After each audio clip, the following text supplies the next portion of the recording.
Today, we are diving deep into the world of shadow operations, specifically focusing on a figure known simply as the Gray Man. Right. We're talking about court gentry, Sierra 6, an elite CIA assassin. Super secretive. Exactly. And the real hook here, the paradox, is how the very skills that make him maybe the agency's best, well, those are the things that suddenly make him the world's most wanted man. That's really the core tension, isn't it? Our source material lays out the story of the Gray Man in quite some detail. So our mission today, is to go beyond just the chase and really look at the corruption, the key players, and what exactly triggers this massive global manhunt. It's more than just a spy flick plot. Oh, yeah. It's about the system itself turning on its sharpest tool. So let's set the stage with Six himself. He's designed to be invisible, deniable, surgically precise in his work. He's the guy they call when official channels just won't cut it. He basically lives in the shadows. And that name, Gray Man, it's more than a code name, right? It's practically his job description. Maximum effectiveness, sure, but zero institutional cover if things go sideways. He doesn't have the usual safety nets. And things go sideways spectacularly. It starts with what seems like a standard mission. Go eliminate a target. Right, standard up. Except the target turns out to be Sierra 4. Another agent from his own elite program. That's the first real crack in the foundation. It immediately puts 6 at odds with whoever gave the order. You don't just send one Sierra after another without a damn good and probably dirty reason. It suggests the rot was already there. 4 was being silenced. Absolutely. But 4 manages one last move before he dies. He gives 6 an encrypted drive. The classic MacGuffin, but with serious teeth. This drive, according to our sources, it's not just dirt.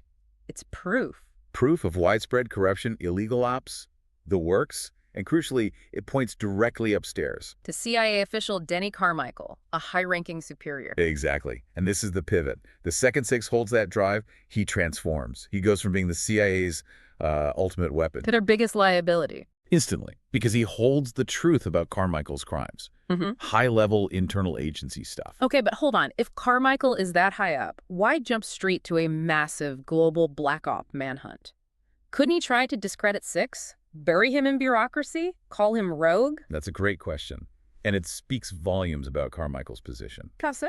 Well, using standard protocols, even rigged ones, creates a record. An internal investigation, no matter how controlled, risks that drive surfacing officially. Ah, okay. So he needs it gone. Quietly. And 6 gone with it. Completely outside the system. No paper trail.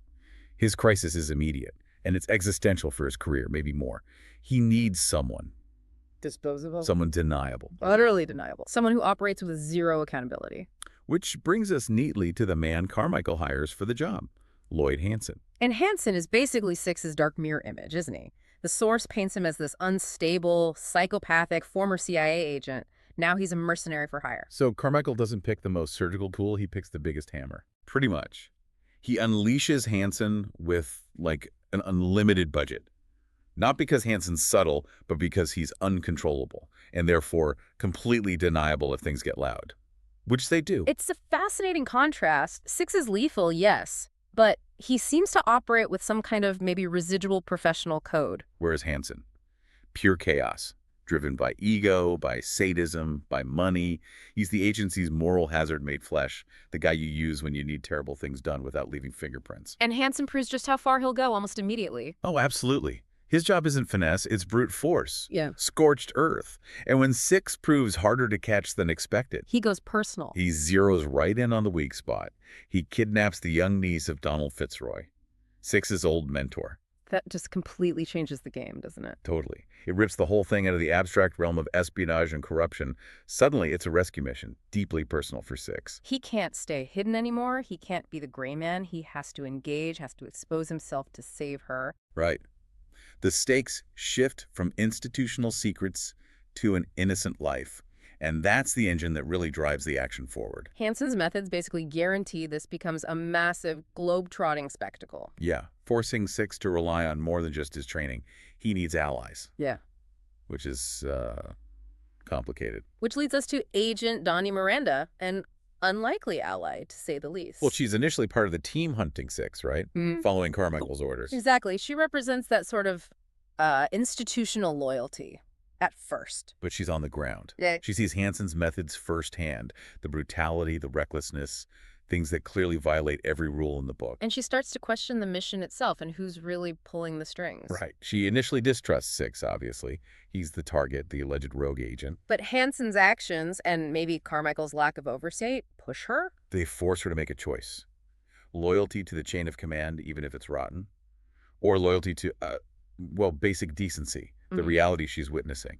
Her eventually siding with Six, even reluctantly, says a lot about just how bad things are inside.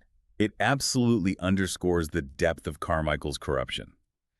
If a by-the-book agent like Miranda feels compelled to help this supposed target, then the whole operation must be fundamentally wrong. She sort of becomes our eyes inside the system, recognizing the rot. Yeah, she does. Yeah. And from that point, it's just this relentless chase across continents.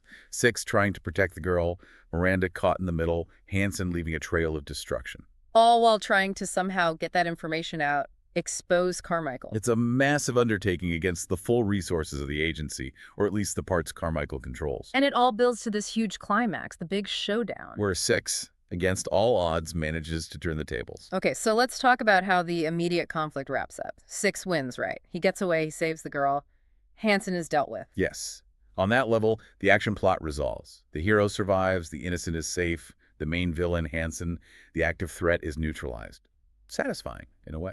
But, and this is the crucial part you highlighted earlier, the source of the problem remains. Exactly. This is where we shift from action movie payoff to a more sobering analysis. Six won the battle, maybe, but the larger war, the one against the internal corruption, that's far from over. Because Denny Carmichael, the guy who orchestrated the whole thing, who sanctioned kidnapping and murder, he's still there, still in his position at the CIA. Untouched. Which is, well, it's a chilling statement about institutional power, isn't it? It really is. The system basically sacrificed its assets, Six nearly, Hansen definitely to protect the leadership. Carmichael survived not because he was smarter or tougher, but because he held the rank. The bureaucracy shielded him.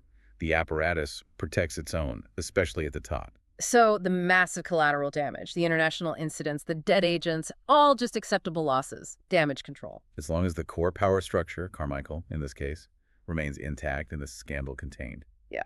Yes, it seems so. The system prioritized self-preservation over justice, or even basic competence, arguably. Which means the root cause, the thing that kicked this whole mess off, is still there. It's still festering within the agency. Carmichael got away with it. What's to stop him, or someone like him, from doing it again when they feel threatened? The lack of accountability basically guarantees future problems. The rot wasn't cut out. Precisely. Yeah. So Six's victory feels incomplete. He saved the girl, he survived, but the institutional illness persists. Ready for the next chapter. It's a powerful commentary, really. The lone hero can win their personal fight, but changing the system, that's another story entirely, especially when the corruption is embedded so high up. Fascinating stuff indeed. So, just to recap the core elements. You've got Sierra Six, the top assassin, who stumbles on a corruption implicating his boss, Carmichael. Who then unleashes a psychopath, Hansen, to hunt Six down. And it all gets personal when an innocent girl is kidnapped, forcing Six out of the shadows and into an uneasy alliance. High-stakes action driven by high-level betrayal. Which leaves us with a final thought for you, the listener, to chew on.